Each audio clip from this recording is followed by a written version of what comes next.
다에게 1급 교재는 94페이지고요. 99의 기출문제에 원가액의 이론 문제 9번. 다음은 제조원가와 관련된 자료이다. 단기제품 제조원가는 얼마인가? 같이 그려볼게요. 단기제품 제조원가를 물어보면 단기제품 제조원가가 나오는 계정을 그려줘야 돼.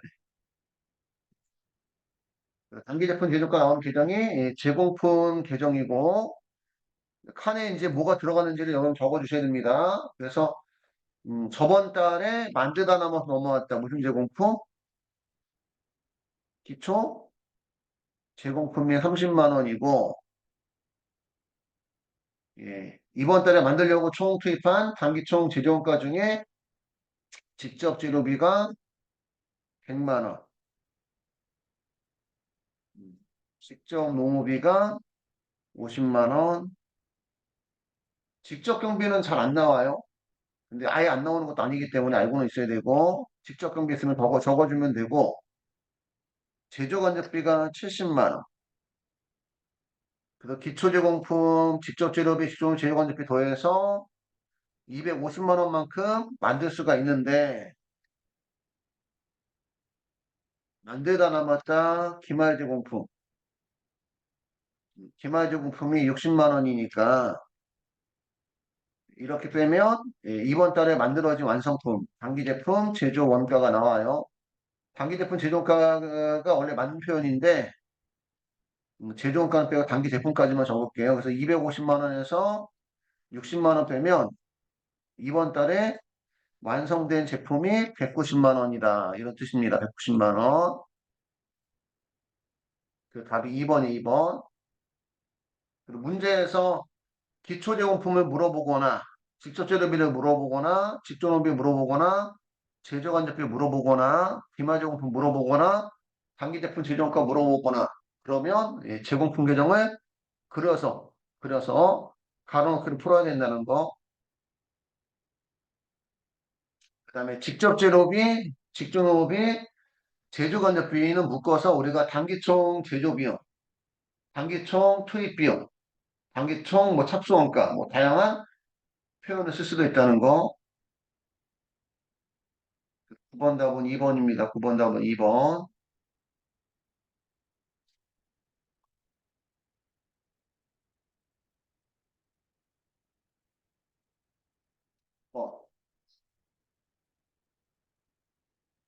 한번 볼게요.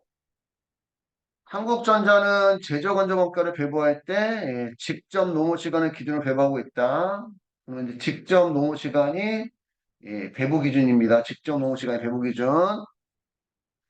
단기 제조건조원가 배부 차이는 10만 원 가대 배부이고 단기만 실제 제조건조원가 발생액은 40만 원이고 실제 직접 노무 시간이 2,000시간일 경우 직접 노무 시간당 제조건조원가 예정 배부율은 얼마인가? 얘도 틀로 외워야 되는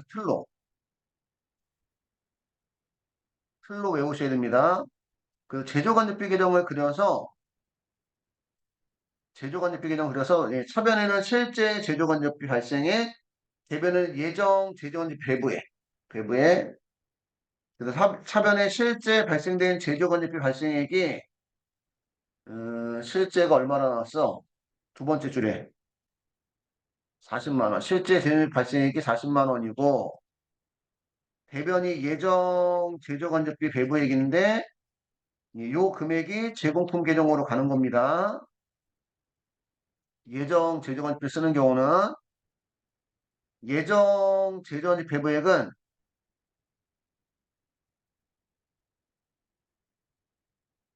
예정 배부율. 예정 배부율이 실제 직접 노무 시간이 2000시간. 예정 배부율을 물어보는 문제구나, 이게. 예정 배부율은 안 나왔고, 실제 직접 노무 시간이 2000시간. 그 다음에 원래 예정 배부율은 연초에 미리 정한 예정 제조관리비 총액을 예정, 직접, 노무 시간 나눠서 구하는 거고, 배조관리비 배부 차이가 10만 원 무슨 배부? 그럼 실제가 크다는 얘기예요? 예정이 크다는 얘기예요? 누구보다 가대배부, 누구보다. 실제보다. 그러면 예정, 재정 배부액이 실제보다 크다는 얘기야. 크다는 얘기. 얼마가 크다? 10만 원이. 그럼 여기가 차변의 제조간접비 배부 차이가 10만 원 나오는 거예요. 실제보다 크면 가대배부, 실제보다 작으면 가소배부. 가대배부고 가대배부된 만큼은 원가에서 빼줘야 돼. 빼줘야 돼. 그러니까 여기가 50만 원이라는 얘기죠. 50만. 그러니까 원래는 실제 제조간접비 40만 원을 제공품 계정에 보내서 원가 계산했어야 되는데 예정 제조간접비 얼마를 보내서 50만 원 보내서 원가 계산했으니까 10만 원 가대배부된 만큼 원가에서 어떻게 된다? 빼줘야 된다. 이런 사이 이런 얘기란 얘기입니다. 그러면 이제 여기 가로를 이제 구할 수 있죠. 예정 배부율을. 예정 배부율에다가 실제 직접 노무 시간을 곱해서 나온 거니까 50만 원을 예정 재정 배부의 50만 원을 실제 직접 노무 시간 2000시간 나눠주면 시간당 배부율이 250원이 나오는 거예요. 시간당 배부율이 250. 요것도 이제 따지면 이제 가로놓기 문제인 거예요. 가로놓기 문제.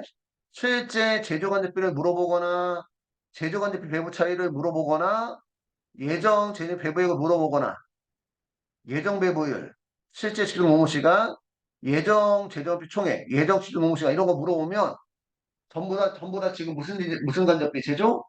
간접비 개정 요거 틀을 외워놨다가 가로놓기 하는 거라고 보시면 돼. 찾아서 넣어서. 그러니까 이 틀을 외우는 게 중요한 거예요. 이 틀을 외우는 거.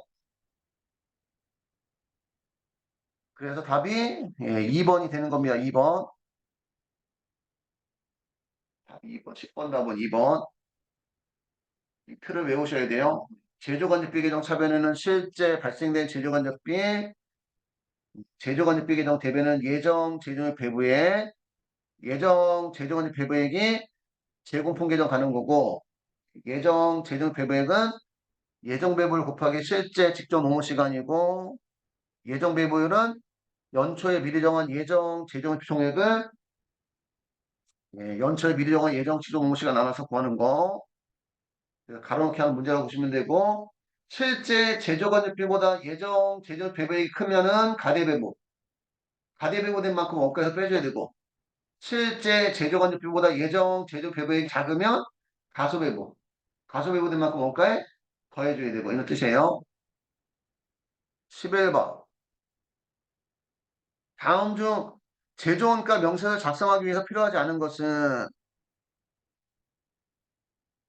이것도 같이 한번 써볼게요, 여러분들. 제조원가 명세서는 단기제품 제조원가를 구하는 거예요. 그래서 제조원가 명세서에 들어가면 직접 재료비, 직접 농업비, 그 다음에 뭐 직접 경비, 그 다음에 제조 간접비 이런 식으로 나오면 개별원가, 종업원가 이런 식으로 나오면 개별 원가, 종업원가는 어떻게 나와? 재료비와 가공비 응? 또는 직접 재료비와 가공비 이렇게 나올 수가 있는 거지. 응? 이렇게 해서 나오는 금액을 이번 달 또 이번 연도에 총 투입했다고 해서 우리가 이거 단기총 제조 비용 제품을 만들려고 들어간 비용을 우리가 비용이라는 표현 말고 또 뭐라는 표현도 쓰는 거야? 원가라는 표현도 쓰는 거지. 그래서 결국은 원가라는 것은 제품을 만들려고 들어간 비용을 얘기하는 거예요. 결국은 여기다가 저번 달에 만들다 남아서 넘어왔다. 무슨 제공품? 기초 제공품을 더하면 이렇게 더한 것만큼 만들 수가 있는 거예요. 그지? 만들 수가 있는데 만들다 남았다. 무슨 제공품? 기말 제공품을 빼면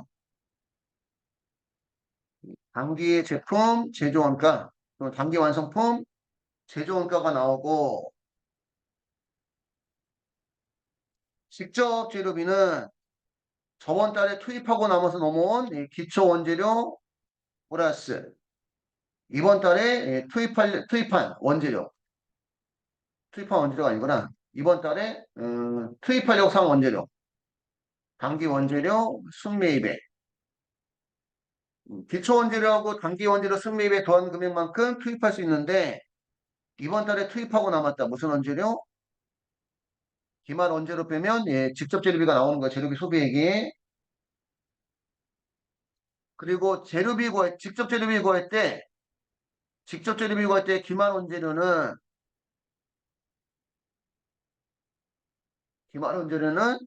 이게 재무 상태표에 원재료와 같습니다. 같고 기말 제공품도 재무 상태표에 제공품하고 같고 단기 제품 제조원가는 손익계산서 제품 매출 원가에 단기 제품 제조원가와 같아요. 이거를 왜 써줬냐면 여러분 그럼 제조원가 명세서는 다른 재무제표에도 영향을 미쳐요, 안 미쳐요? 제조원가 명세서는 다른 재무제표에도 영향을 미친다, 안 미친다? 응? 지금 재료비 구할 때 기말 원재료가 어디로 가? 재무상태표에 원재료로 가고 그 다음에 제조원가 명세서의 기말 제공품이 재무상태표에 제공품으로 가고 제조원가 명세서의 단기 제품 제조원가가 손익계산서 제품 매출원가 어디로? 그러니까 지금 제조원가 명세서는 다른 재무제표에도 영향을 미치는 거예요. 이런 것도 이제 문제 나온 적이 있어서 저번 달에 팔다 넘어서 넘어온 기초제품과 이번 달에 팔다 넘은 기말 제품은 손익계산서에서 제품 매출원가 구할 때 필요한 거지 제조원가 명세서에서는 단기 제품 제조원가 구할 때 필요가 없습니다. 응? 요거는 이제 머릿속에 그리고 있어야 되고 그래서 제조원가 명세 작성할 때 필요하지 않은 것은 기말 제품, 기말 제품이나 기초 제품은 무슨 계산서? 손익 계산서에서 제품 매출원가 구할 때만 필요해.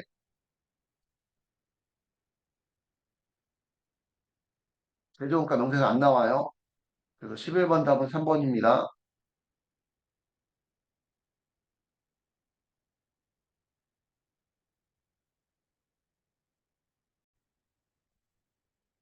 12번. 다음은 의사결정과 관련된 원가의 분류 중 하나에 대한 설명이다. 가장 밀접한 관련이 있는 것은 과거의 의사결정과 관련해서 이미 발생한 원가로 현재나 미래의 의사결정과는 관련이 없는 원가를 우리가 메모원가라고 얘기해. 메모원가.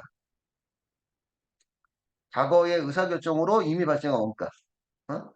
과거의 의사결정으로 이미 발생한 원가를 우리가 무슨 원가? 메모원가라고 얘기합니다. 메모원가. 메모원가는 과거의 원가니까 의사결정을 고려할 필요가 없다. 이게 예를 들어서 우리 주식으로 얘기하면 내가 삼성전자 주식을 뭐 예전에 10만 원 주고 샀어. 10만 원 주고. 근데 지금 요즘엔 7만 5천 원 전후하는데 7만 5천 원보다 내릴 것 같냐? 오를 것 같냐? 그것만 고려해서 내가 그지 생각을 해야 되는 거지. 과거에 10만 원은 내가 생각할 필요가 없다. 만약에 진짜 10만 원까지 안 갈 것 같고 앞으로 더 떨어질 가능성이 있다 그러면 과거에 10만 원 생각하면 돼, 안 돼? 안 되고 빨리 정리를 해야 될 수도 있다는 거야. 근데 실질적으로 우리가 과거에 10만 원에 샀다는 거, 그걸 잊지 못해서 못 파는 경우도 있고, 그것 때문에 더 많은 손해를 발생하는 경우도 있다는 거지. 그러니까 과거에 10만 원 주고 샀다는 것은 의사결정을 고려하면 안 돼요. 그게 메모론가. 참고로 기회비용 또는 기회원가는 두 가지 이상의 선택 가능한 대안 중 한 가지를 선택한 경우 포기하게 되는 대안 중 가장 큰 효익을 우리가 기회비용 또는 기회원가라 얘기하고 회피 가능 원가는 의사결정에 따라서 회피가 가능하면 회피 가능 원가, 의사결정에 따라서 회피가 불가능하면 회피 불가능 원가라 얘기합니다. 회피 가능 원가는 변동비고 회피 불가능 원가는 고정비예요. 이것도 한번 이렇게 필기 정리해 주시면 좋을 것 같아요. 여기까지 해서 99의 원가액의 이론 문제가 끝났고요.